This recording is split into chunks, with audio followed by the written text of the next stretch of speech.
Pete Buttigieg says he will aid families in rural America by importing more migrants, even though mass migration policies are already pulling wealth and young Americans from rural areas into major cities. His August 13 plan, titled "Investing in an American Asset: Unleashing the Potential of Rural America," says Pete will create a new, place-based community renewal visa to provide opportunities for people who want to move to America and help build our economy where they are needed most and where they will do well. These visas will be targeted toward counties that have lost prime working age population over the last 10 years, and smaller cities that are struggling to keep pace economically with larger cities. The Population Change Plan is explicitly based on a proposal by 7 investors who formed the Economic Innovation Group to promote greater immigration onto real estate outside the major cities.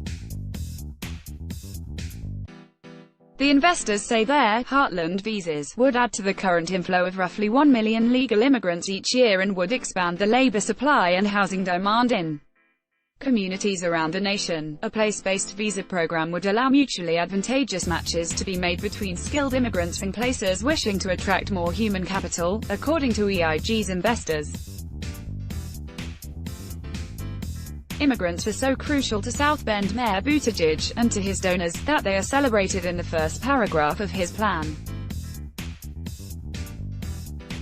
Actual Americans are described as descendants of earlier waves of immigrants. Rural America is vital to our country's past, present, and future. It is the main source of food and energy for our country. Our economy depends on its abundant natural resources. New generations of immigrants from all over the world are joining descendants of earlier waves from places like Germany, Italy, and Ireland to create a strong American workforce in rural communities across the country. But Buttigieg's plan to add more migrants likely would worsen the harm done to Heartland Americans by today's federal labor supply policies.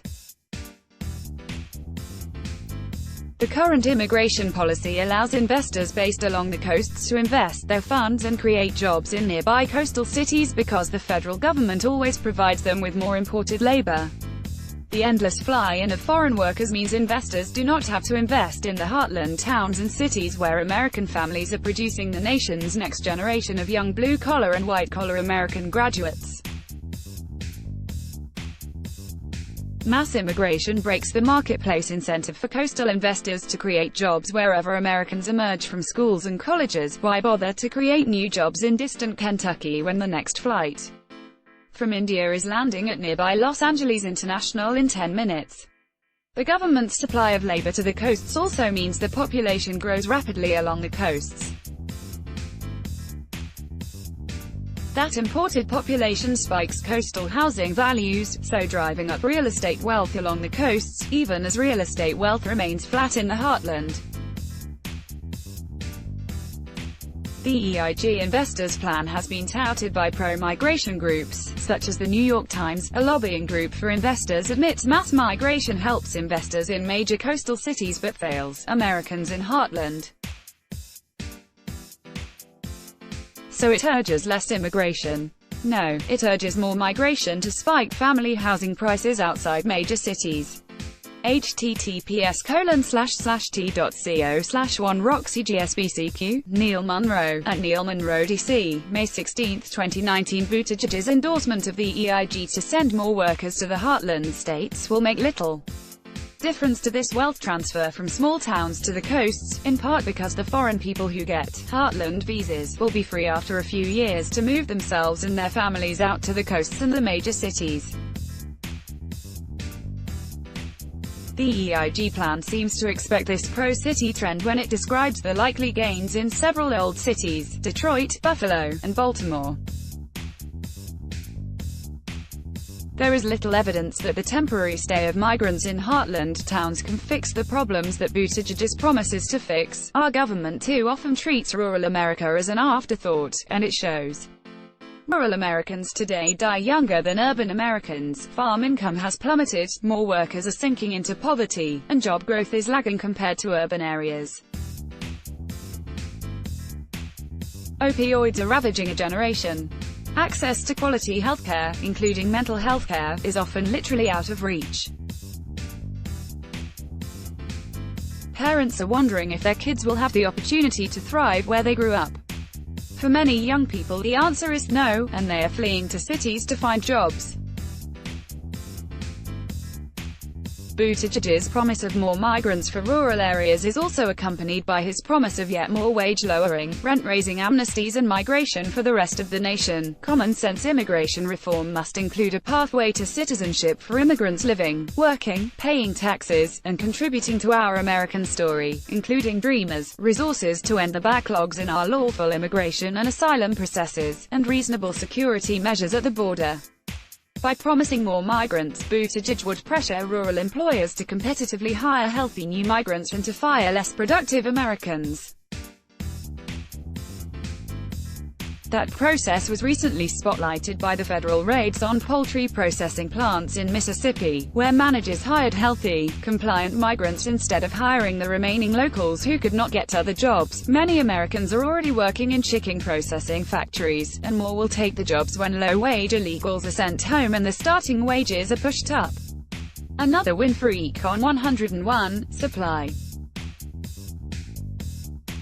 https://t.co/p5qs6kccv8, Neil Monroe, at Neil Monroe, D.C., August 13, 2019. Buttigieg's anti-American hiring pressure would be exacerbated by Buttigieg's promise of a $15 minimum wage. Pete strongly endorses the Raise the Wage Act, of which an important part is ending the sub-minimum wage for disabled workers and ending the tipped minimum wage. Small companies usually earn small profits, so they would be penalized if they kept unproductive American staff at $15 an hour.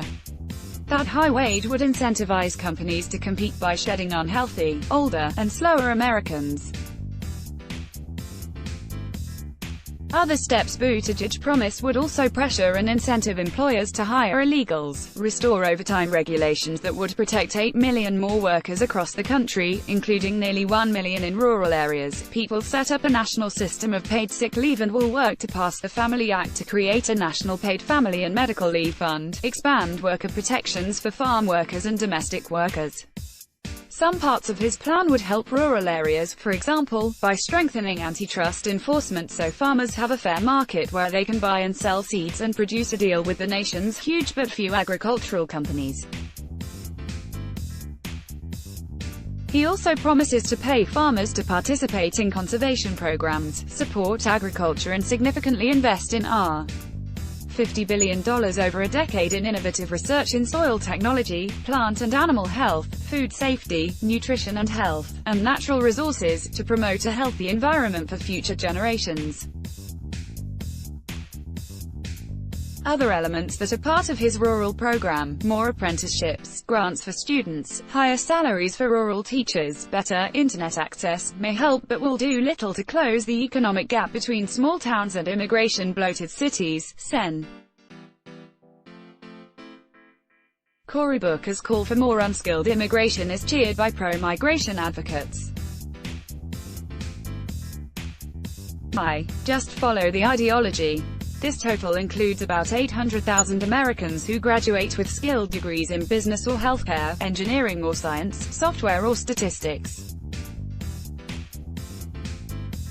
But the federal government then imports about 1.1 million legal immigrants and refreshes a resident population of roughly 1.5 million white-collar visa workers, including approximately 1 million H-1B workers and spouses, and about 500,000 blue-collar visa workers. The government also prints out more than 1 million work permits for foreigners, tolerates about 8 million illegal workers, and does not punish companies for employing the hundreds of thousands of illegal migrants who sneak across the border or overstay their legal visas each year. This policy of inflating the labor supply boosts economic growth for investors because it transfers wages to investors and ensures that employers do not have to compete for American workers by offering higher wages and better working conditions. This policy of flooding the market with cheap, foreign, white-collar graduates and blue-collar labor also shifts enormous wealth from young employees towards older investors, even as it also widens wealth gaps, reduces high-tech investment, increases state and local tax burdens, and hurts children's schools and college educations. The cheap labor economic strategy also pushes Americans away from high-tech careers and sidelines millions of marginalized Americans, including many who are now struggling with fentanyl addictions. The labor policy also moves business, investment and wealth from the heartland to the coastal cities, explodes rents and housing costs, rivals real estate values in the Midwest, and rewards investors for creating low-tech, labor-intensive workplaces. Maryland's Montgomery County Democrats start breaking up the symbol. Investors. https://t.co/xqy266whdt, Neil Monroe, at Neil Monroe DC, July 23, 2019. Let's block ads. Why?